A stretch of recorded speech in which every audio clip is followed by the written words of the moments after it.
श्री स्वामी समर्थ. श्री गुरुदेव दत्त. गुढीपाडवा म्हणजे आपल्या मराठी नवीन वर्षाचा पहिला सण, जो आपण मोठ्या उत्सवाने आणि मोठ्या आनंदाने साजरा करत असतो. तर गुढीपाडवा आपण का साजरा करतो याच्या पाठीमागे पौराणिक आणि ऐतिहासिक अशा बऱ्याच कथा आहेत. पण गुढी उभारण्याचं काय महत्त्व आहे, आपण गुढी का उभारतो, या कशाचं चिन्ह किंवा कशाचं प्रतीक आहे गुढी, गुढी उभारण्यापाठीमागचं कारण काय आहे, गुढी कधी उभारायची आणि गुढी उभारण्याची तिथी वेळ जी काय आहे, हे सगळंच आपण ह्या व्हिडिओमध्ये पाहणार आहोत. पण त्या अगोदर गुढीपाडव्याच्या दिवशी तुम्ही कोणत्या गोष्टी करू शकता. गुढीपाडव्याला सगळ्यात महत्त्वाची गोष्ट म्हणजे सत्यनारायणची पूजा. बघा, आपण कोणत्याही गोष्टीची चांगली सुरुवात करत असतो तेव्हा देवाचा आशीर्वाद घेत असतो, किंवा कोणतीही घरामध्ये नवीन वस्तू घेतली तरी आपण ती पहिल्यांदा देवघरात नेतो आणि तिथे हळदी कुंकू लावतो. किंवा कोणता रेंटनी आपण कुठे राहायला गेलो किंवा स्वतःचं नवीन घर घेतलं तर पहिल्यांदा आपण सत्यनारायणाची पूजा करत असतो. सत्यनारायण म्हणजे साक्षात भगवान विष्णूंची आपण पूजा करत असतो, जी तुम्ही गुढीपाडव्या दिवशी सुद्धा करू शकता. कारण 3.5 मुहूर्तांपैकी जो हा मुहूर्त आहे तो एक मुहूर्त आहे, आणि या दिवशी जर तुम्ही सत्यनारायण केलं तर ते अतिशय फलदायी ठरतं. म्हणजे तुमच्या घरातील नकारात्मकता बाहेर काढण्यासाठी किंवा तुमच्या घरावरचा दोष बाहेर काढण्यासाठी, तुमच्या घरामध्ये सकारात्मकता आणण्यासाठी, तुमच्या घरातील व्यक्तींमध्ये जर ताणतणाव असतील, तुमच्या नात्यांमध्ये दुरावा असेल, तर सत्यनारायण करून या नवीन वर्षाची सुरुवात तुम्ही अशा पद्धतीने करू शकता.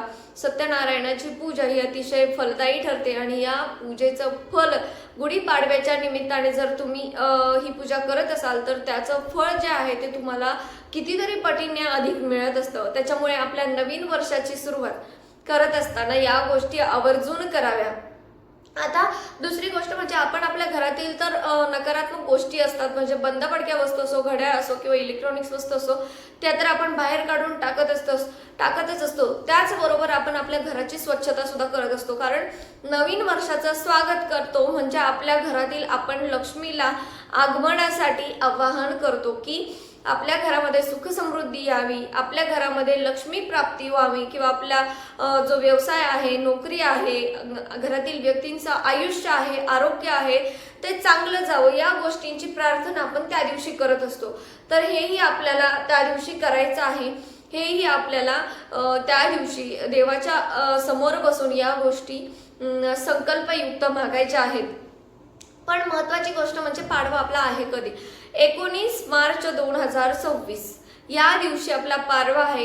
वार गुरुवार आहे, आणि चैत्र शुद्ध प्रतिपदेला जो आहे तो आपण आपला गुढीपाडवा साजरा करत असतो.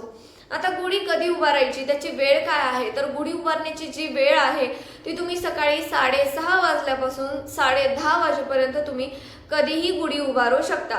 या कालावधीमध्ये गुढी उभारण्याचा वेळ जो आहे तो अतिशय योग्य असतो, आणि 12:04 ते 12:53 पूजा करण्याचा जो वेळ आहे, म्हणजे अभिजित जो मुहूर्त आहे तो या कालावधीमध्ये आहे. आणि या कालावधीत जी पूजा तुम्ही करता किंवा या गुढीची पूजा तुम्ही केली तर ती अतिशय फलदायी ठरते.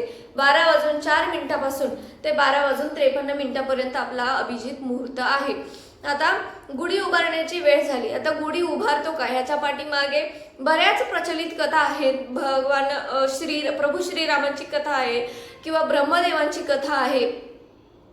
तर भगवान श्रीरामांची कथा काय आहे, तर भगवान श्रीरामांनी याच दिवशी चैत्र शुद्ध प्रतिपदेलाच रावणाचा वध करून 14 वर्षांचा वनवास संपवून अयोध्येमध्ये आगमन केलं होतं. आणि त्यांच्या आगमनाचा तो जो उत्सव आहे तो तेथील जनतेने अगदी आनंदाने आणि उत्साहाने साजरा केला होता. आणि विजयाचं प्रतीक, विजयाध्वज म्हणून त्यांनी तिथे गुढी उभारली होती. एक बांबूची काठी, त्यावरती रेशमी वस्त्र आणि साखरेची गाठी बांधून, आंब्याची डहाळी बांधून, किंवा कडुलिंबाचा सुद्धा आपण पाला बांधतो त्याला, अशा पद्धतीने त्यांनी ते विजयाचं प्रतीक म्हणून उभारलं होतं. अधर्मावरती धर्माचा विजय, म्हणजे वाईटावरती चांगल्याचा विजय, असा त्या दिवसाचा अर्थ होता. आणि तेव्हापासूनच आपण गुढीपाडवा हा सण सुद्धा साजरा करायला लागलो. तो आजपर्यंत आपण करत आहे, आणि आपल्या मराठी नवीन वर्षाची सुरुवात आपण आजच्याच दिवशी करत आहोत, म्हणजे गुढीपाडव्याच्या दिवशी. दुसरी कथा म्हणजे ब्रह्मदेवाची कथा. आता ब्रह्मदेवांनी याच दिवशी सृष्टीची निर्मिती केली होती. असं म्हटलं जातं की ब्रह्मदेव जेव्हा सृष्टीची निर्मिती करत होते त्या दिवशी चैत्र शुद्ध प्रतिपदेचा दिवस होता आणि गुढीपाडव्याचा तो दिवस जो आहे तोच दिवस आपण आजही साजरा करतो. याच दिवसापासून सत्ययुगाची सुद्धा सुरुवात झाली होती. म्हणून सृष्टीची निर्मितीचा जो सोहळा आहे, जो आनंद आहे तो व्यक्त करण्यासाठी सुद्धा आपण आजचा दिवस म्हणजे गुढीपाडव्याचा दिवस साजरा करत असतो. तर या सुद्धा त्याच्या पाठीमागं कथा आहेत आणि गुढीपाडव्याचं जे औचित्य साधून आपण घरामध्ये वेगवेगळ्या पूजा करत असतो किंवा देवाचं नामस्मरण करत असतो, नामजप सेवा करत असतो किंवा आध्यात्मिक पुस्तकं वाचत असतो. तर ह्या सेवेमुळे सुद्धा तुमच्या वर्षभरासाठी म्हणजे येणाऱ्या वर्षासाठी, चालू होणाऱ्या नवीन वर्षासाठी खूप चांगल्या गोष्टी ठरत असतात. कारण तुम्ही जेवढी सेवा करत असता तेवढं तुम्हाला ते वर्षभर त्याचं पुण्यफळ मिळत असतं आणि त्याच्यातून तुमचं आरोग्य आहे ते उत्तम राहत असतं. तुमच्या घरातील वाद असतील किंवा ताणतणाव असतील ते कमी होत जातात आणि घरातील व्यक्ती ज्या आहेत ते एकजूट राहून एकरूप होऊन सगळ्या आनंदाने आणि उत्साहाने राहत असतात आणि तुमच्या घरामध्ये सुख समृद्धी सुद्धा नांदत असते. तिसरी गोष्ट म्हणजे निसर्गाचं स्वागत करण्यासाठी सुद्धा आपण हा जो दिवस आहे तो साजरा करत असतो. म्हणजे हा दिवस जो आहे तो वसंत ऋतूच्या आगमनाशी सुद्धा जोडलेला आहे.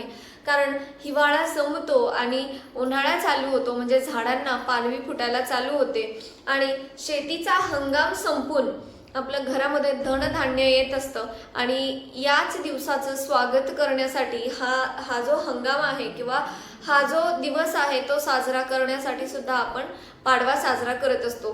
तर आता गुढी कशी उभारायची, तर बांबू म्हणजे काठी जे मजबूतीचं प्रतीक आहे ते आपल्याला घ्यायचं आहे. रेशमी वस्त्र जे समृद्धीचं प्रतीक आहे ते आपल्याला घ्यायचं आहे.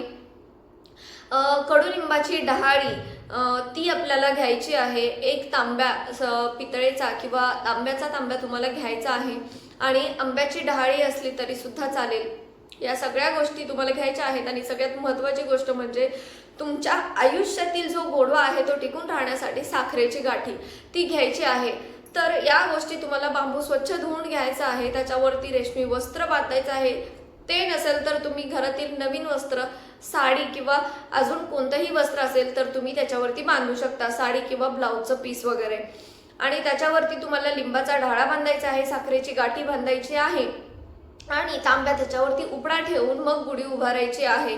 आणि गुढी उभारून झाल्यानंतर ज्यावेळी तुमच्या घरातील सगळं गोडाचा स्वयंपाक वगैरे पूर्ण होणार आहे त्यावेळी तुम्हाला गुढीची पूजा करून घ्यायची आहे. तर आपण अशा प्रकारे गुढीपाडव्याचं म्हणजे आपल्या त्या नवीन वर्षाचं स्वागत करत असतो आणि हा दिवस अशा पद्धतीने आपण साजरा करत असतो. तर तुम्ही गुढीपाडव्या दिवशी कोणत्या गोष्टी करणार आहात, गुढीपाडव्याच्या अगोदर तुम्ही कोणत्या सेवा केल्या आहात ते मला कमेंट करून नक्की सांगा. तुम्हाला ही माहिती कशी वाटली तेही सांगायला विसरू नका. आणि ही माहिती जर तुम्हाला आवडली असेल तर तुम्ही तुमच्या मित्रपरिवारासोबत किंवा फॅमिलीसोबत शेअर करा आणि सगळ्यांना या गोष्टीचं महत्त्व जे आहे ते समजावून सांगा. भेटूया अशाच पुढच्या एका नेक्स्ट व्हिडिओमध्ये. तोपर्यंत श्री स्वामी समर्थ, श्री गुरुदेव दत्त.